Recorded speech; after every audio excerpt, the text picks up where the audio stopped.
Doctor সুধী ইউনূসের নেতৃত্বে NCP বনাম সমন্বয়ক রাজাকাররা লীগ মনে করে মানে জয় বাংলা সৈনিক মনে করে একজন মানে পাগল, তার জ্ঞান নাই, তিনি কোথায় আছে তার নাম ঠিকানা কিছুই বলতে পারে না, তাকে ধরে তারা টি-20 ইনকিলাব জিন্দাবাদ করছে। করার পরবর্তীতে এখন সাংবাদিকের মুখোমুখি যখন হয়েছে, যখন সাংবাদিকের কাছে ভিডিও ফুটেজ আছে, যখন সাংবাদিক জিজ্ঞেস করতেছে আপনি তাকে সন্দেহজনক আপনি তাকে মারলেন, এখন তো সে আওয়ামী লীগের লোক না, সে কোনো দলে করে না, তার নাই মাথায় জ্ঞান, সে কোথায় আছে সেটাও জানে না, তাকে আপনি মারলেন কেন?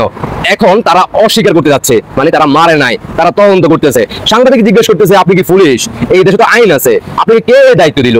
এভাবে কিন্তু সাধারণ জনগণদেরকে 5 আগস্টের পর থেকে হেনস্থা করতেছে। ইতিমধ্যে আপনারা জানেন 13 নভেম্বর আমাদের লকডাউনের এই ঘটনা নিয়ে তারা বাংলাদেশের ঢাকা শহরের রাজধানীতে সাধারণ জনগণদেরকে এভাবে কিন্তু অ্যারেস্ট করছে। আপনারা বিভিন্ন নিউজ চ্যানেলে দেখে ফেলছেন, শুধু দেখুন তাদের মুখ থেকে। হচ্ছে ককটেলের পিছনে বানানোর পরে লাগায়। হ্যাঁ, এবার উনি বলছেন কোনো ঠিকানা নাই, পকেট থেকে আমরা হোটেলটা পাইছি, বিজেপিতে চাকরি নিতে আসছি, একটু করে বলে ওই ঘুষি যে মারে এগুলোতে চাকরি নেই, একটু করে বলে আমি এসিতে কাজ করি বা কাজ করতে আসছি। আমি ইয়াতে থাকি, একটা জায়গা থাকি। এই যে মারধর করলেন এর দায়ভারটা কে নেবে? না মারধর তো আমরা শুরু করি না, আমি তো অলরেডি আমার ফুটেজও আছে। তাইনি চান্স এখানে যদি তার আর কি আমরা সবাই মিলে তাকে মারতাম, তার কি অবস্থা হতো? হ্যাঁ ওটা ঠিক আছে, আমাদের এলাকায় এগুলো চলে। আপনাদের উচিত ছিল প্রথমে। আচ্ছা আমি বলি আচ্ছা আমাদের মনে হয়েছে যে ঠিক আছে, এখন বুঝতে পারছি মনে হলে থানায় দিবেন না, এটা থানায় দিবেন, বিবেচনা করবে না। এখন 4:30 মনে হইতেছে ঢাবিতে পোলাপান এখন সবাই আছে, ডাকসুর মায়ের আমরা শুনছি এখানে আছে, তো ওইটার জন্য আসছে। দ্রুত শাহবাগ থানায় দিয়ে দেন, তারপরে বাকি যাবে। পরের থেকে অবশ্যই এরকম কোনো কিছু থাকে, সচেতন নাগরিক যদি হয়ে থাকেন, আগে আইনের উপর বিশ্বাস রাখবেন।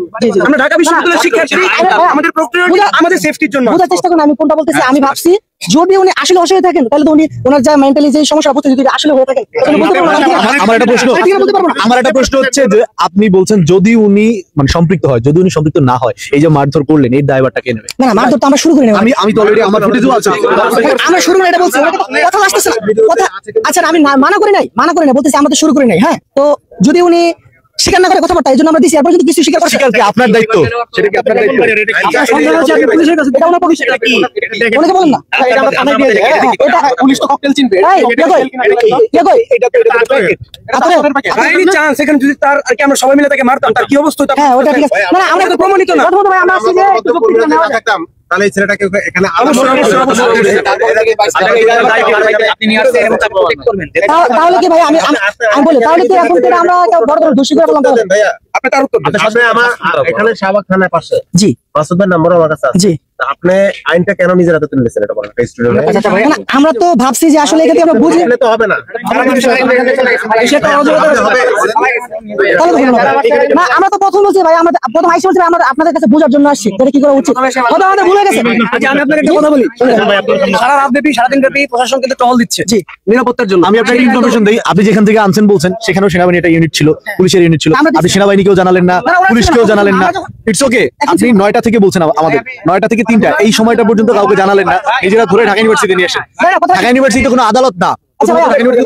এখন আমি ভাইয়া আচ্ছা আমি এখন বলি, এখন আমরা ভাবছি একটা অথবা আপনাদের কথা আমাদের অন্যটা হয়ে যেতেছে, যদি আসলে ভুল করতে তাহলে ওটা সরি ভাইয়া। কিন্তু ভুল না,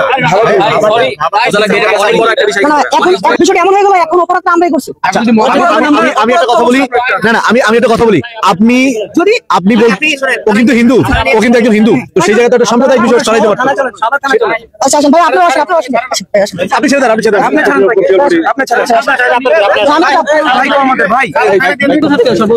ধানমন্ডি পাতাম থেকে 4 নম্বর গেট এখান থেকে এখানে নিয়ে আসছে। পাইছি না 9টার দিকে পাইছি। আচ্ছা পরে আমরা আগে এতে উঠে যেতে যাই ওর আমাদের এই ভাই 9টা থেকে ভাই ডিটেইলসটা বলে যান। 9টায় পাইনি আমরা। 9টা মধ্যে আমাদের সাথে তুমি খাইছে মানে আমাদের দেখছে। ভাই আমরা এটা ঢাকা বিশ্ববিদ্যালয়ে নিয়ে আসছে, আমি ঢাকা বিশ্ববিদ্যালয়ের স্টুডেন্ট, আমি আমাদের প্রক্টোরিয়াল টিমকে ডেকেছি, প্রক্টোরিয়াল টিম আসছে, আমরা প্রক্টোরিয়াল টিমের সাথে কথা বলবো এটা নিয়ে। ঠিক আছে, আমাদের প্রশাসনকে আমরা ডেকেছি, যেহেতু আমাদের সাথে প্রশাসনকে ডেকেছেন, আমরা মিডিয়াটা সারার দিকে আছি, কিন্তু এই যে আমরা করতে যাব জিনিসটা বলবেন না। আচ্ছা আমাদের তো এটা না আমি তো এটা জানি না, আমি এখানকার আপনাদের কাছে কেন না না 9টা বাজে না 9টা বাজে না সেটা দেখা আমরা ওখানে খাওয়া দাওয়া করছি, আমরা 5-6 জন আমরা স্টুডেন্ট ওই পাতামে, তো ওনাকে বসে আসতে দেখছি, ওনাকে ডাক দিছি, উনি খাইছে আমাদের সাথে। আমরা এখানে এসে আদিবাসীতে ঘুরে ঘুরে গেছি, 3টা বাজে গিয়ে লোকটা ওইখানে আছে, মানে 9টা বাজে দেখা হইছে।